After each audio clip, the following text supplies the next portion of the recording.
Hurricane season is fast approaching, and that means climate and weather experts are preparing. And part of that includes making stops all over the country. And today, they stopped at Albany Airport to tour the aircraft that fly directly into the heart of hurricanes and tropical cyclones. And meteorologist Reed Kisselback was there for that tour stop.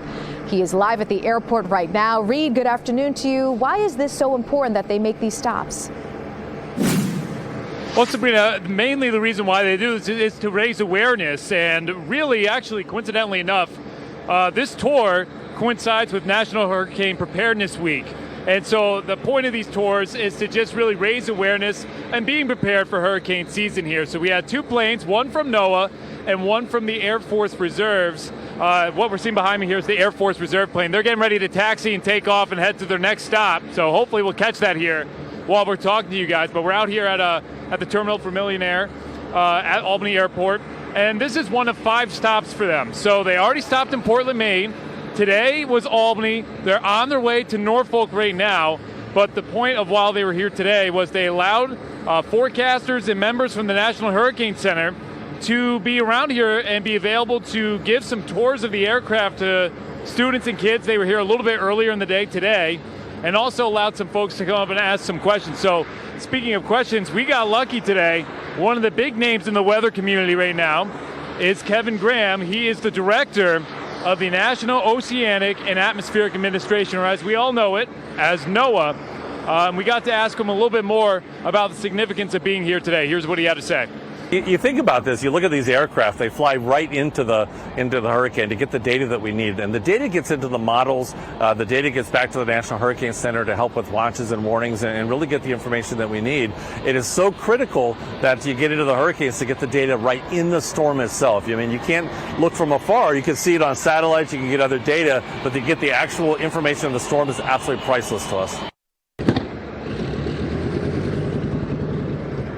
So yeah, we don't necessarily know. I know some people probably didn't even know that there were people that fly into the hurricanes to get us such amazing data that's incredibly useful and helps to save lives as we work our way through the hurricane season, because what you're getting is some real ground truth to the actual observations of what's going on in a major storm that could impact a lot of people. So it was very cool to hear from him.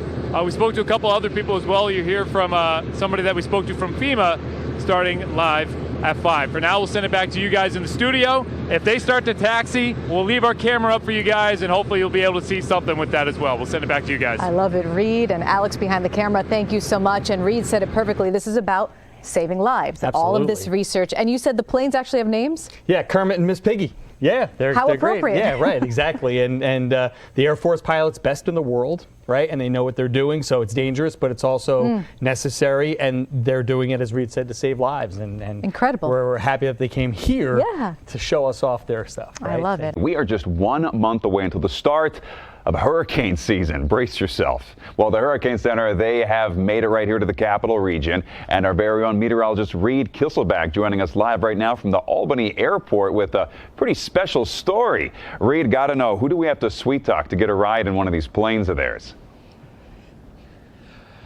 You know, that's a good question, Steve. I'm still trying to figure out the answer to that one myself. But once I find out, I'll let you know, because hopefully we'll get ourselves a ride on this at some point. But yeah, so I'm here right outside Millionaire Terminal here at the Albany Airport. This week is actually National Hurricane Preparedness Week. And also what happened today was the Hurricane Awareness Tour. Albany was one of 5 stops, including other locations such as Portland, Maine, Norfolk, Virginia, Charleston, South Carolina, and Sanford, Florida. The goal of today was to really just make people aware of what they do. Not a lot of people necessarily know that there's a group of people that get into an airplane, go fly out into a hurricane, and try to get us some real ground truth data that can be used in our forecasts and help really save lives as they get closer towards the coastline. And so actually we caught up earlier today with Ann Bink from FEMA. Here's what she had to say. Through the great work of our partners like NOAA, we're able to make critical decisions for deployment of life-saving and life-sustaining resources. And these planes and these crews bravely fly into hurricanes, into the eye of them, to collect crucial data that not only informs meteorologists' forecasts, but also emergency managers who are charged with repositioning teams and resources to help people before, during, and after disasters.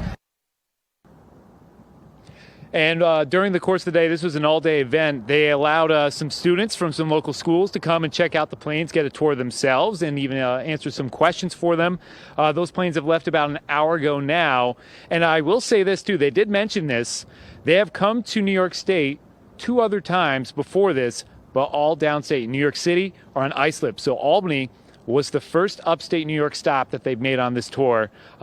Really just to highlight the fact that you don't have to be on the coastline to not get an impact from a big tropical system. If we think here, even locally ourselves, we had Irene, we had all that flooding out in Schoharie County, and them being here today was certainly to help illustrate that they have not forgotten about that, and that they are thinking about us and working on including us more into some of these hurricane-based products. We'll send it back to you guys in the studio. Yeah, it's a very good point you make right there, Reed. We seem so far away from all the action and excitement when these hurricanes first spin up in the Gulf and that region. But yeah, they can certainly affect us over here.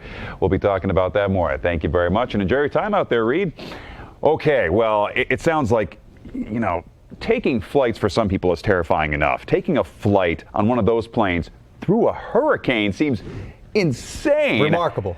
And yet you've done that before, Yeah, Paul. Let's get this straight. 2004, I was right here, and I went down and flew through Hurricane Ivan on one of the planes right there. It was the one that had the Kermit the Frog on it. I saw that. Awesome. We saw that. It was, you know, it was exhilarating, really. You got to have a stomach of steel, though, if you're going to do it. I imagine it's more than just irregular turbulence when you're going through that. Yeah, it's a little more than that, right? We're going to get Reed on one of those, though. Yeah. We're going to get him a seat, maybe, you know, one of those jumper seats out on the side there. He'll get on Good one idea. eventually, and we'll be flying through.